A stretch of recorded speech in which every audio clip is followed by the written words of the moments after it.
আসসালামু আলাইকুম বন্ধুরা, আশা করি সকলেই ভালো আছেন। তো আজকে কথা বলবো কেন আপনারা কমলা জাতীয় গাছগুলোকে প্রুনিং করবেন।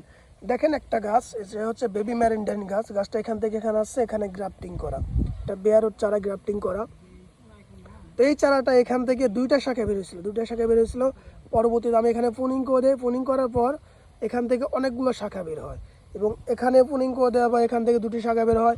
পরবর্তীতে আমি কি করি, আবারও উপরে প্রুনিং করে দিই। আবার উপরে প্রুনিং করে দেওয়ার পর দেখতে পাচ্ছেন এখন কতগুলো শাখা বেরিয়েছে। তো এখানে যদি একটা দুটা করে শাখা বের হয়ে উপর দিকে যায় তাহলে গাছটাও অনেক লম্বা বড় হয়ে যাবে, সে অনুযায়ী ফল আসবে না। তা আপনি যদি ছোটো সময় থেকে গাছটাকে জোপালো করে দেন, প্রুনিং করার পর জোপালো করে দেন এবং জোপালো অনুযায়ী গাছটা যদি বড় হয় তাহলে একটা জিনিস অবশ্যই খেয়াল করে দেখবেন যে আপনার ছোটো গাছটা অনেকটা জোপালো হবে এবং ছোটো গাছে অনেক বেশি ফল আসবে।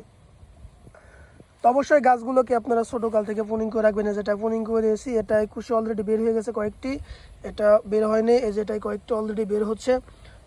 এই যে দেখতে পাচ্ছেন গাছটাকে কত জোপালো হয়েছে। এই গাছে যে ফল হবে আর একটা দুটা শাখা বের হলে, সেই গাছে একটা দুটা ফল হলে আপনাদের পোষাবে না। অবশ্যই গাছ থেকে সুন্দর শেপ দেওয়ার জন্য প্রুনিং করতে হবে।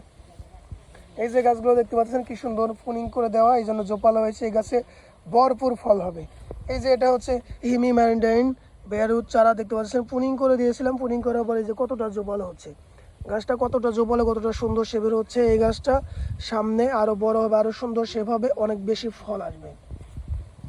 তো অবশ্যই আপনারা কমলা জাতীয় যে গাছ, সেই গাছগুলোকে প্রুনিং করে রাখবেন। প্রুনিং করে সুন্দর একটা শেপ দিবেন যাতে গাছটা অল্প জায়গার মধ্যে বেশি পরিমাণ ফল হয়, গাছটা দেখতে সুন্দর হয়, সব দিকে অনেক সুন্দর হয়। তো কমলা জাতীয় গাছগুলোকে অবশ্যই প্রুনিং করে রাখতে হবে। প্রুনিং না করলে বাদে দেখেন আমি একটা জিনিস আপনাদেরকে দেখাই। এই গাছটাকে ভালো করে, এই মাথাগুলোকে ভালো করে প্রুনিং করা হয় না, এই জন্য এখান থেকে একটা ডাল বেরিয়ে ডালটা কত বড় হয়ে কোথায় আসে।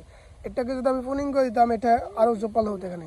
যেমন ধরেন এই ডালটা এখান থেকে প্রুনিং করা না করার ফলে লম্বা হয়ে কত বড় হয়ে গেছে, কত বড় হয়ে গেছে, এখানে কোনো ডাল বের হয়নি। তো এভাবে বড় হলে তো চলবে না। এখানে যদি আমি সঠিকভাবে এখানে প্রুনিং করে দিতাম তাহলে গাছটা অনেকটা জোপালো হতে, এত বড় হতো না।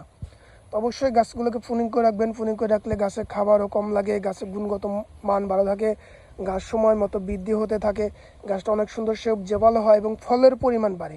যে কোনো গাছই প্রুনিং করার পর সেই গাছে ফলের পরিমাণ অনেকটা বৃদ্ধি পায়।